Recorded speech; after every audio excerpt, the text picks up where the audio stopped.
বন্ধুরা দেখো, এই একটা নতুন রেসিপি।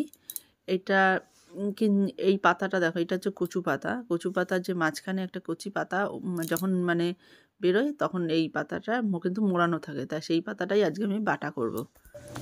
এই দেখো, এই পাতাগুলো একটুখানি ধুয়ে নেবে। আর যখন ধোবে না, এরকমভাবে একটুখানি খুলে খুলে ধোবে। দেখো আমি খুলে খুলে ধুয়েছি। হ্যাঁ, না হলে অনেক সময় পোকা টোকা থাকতে পারে ভিতরে, সেই জন্য আর কি একটু খুলে নিয়েছি। আর এর মধ্যে দেখো রসুন, এই যে কাঁচা লঙ্কা আর হচ্ছে কালো জিরাই দেবো।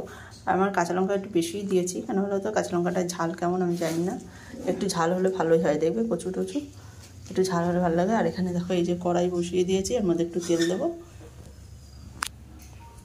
তো চলো এটাকে এখন মিক্সিতে দেবো, মিক্সিতে দিয়ে একটুখানি বেটে নেব।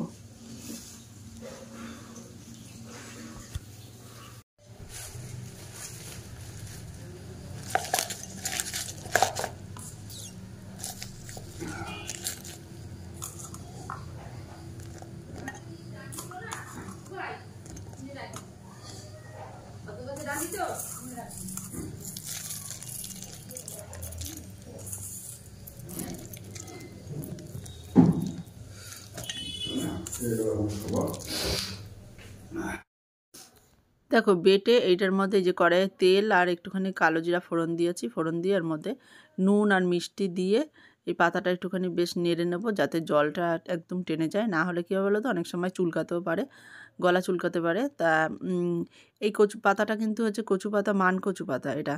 হ্যাঁ, সব কচুর পাতা কিন্তু খাওয়া যায় না, মান কচুর পাতাটা কিন্তু খাওয়া যায়।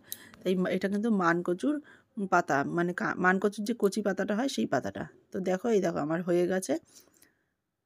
দেখেছো কি দারুণ হয়েছে দেখতে।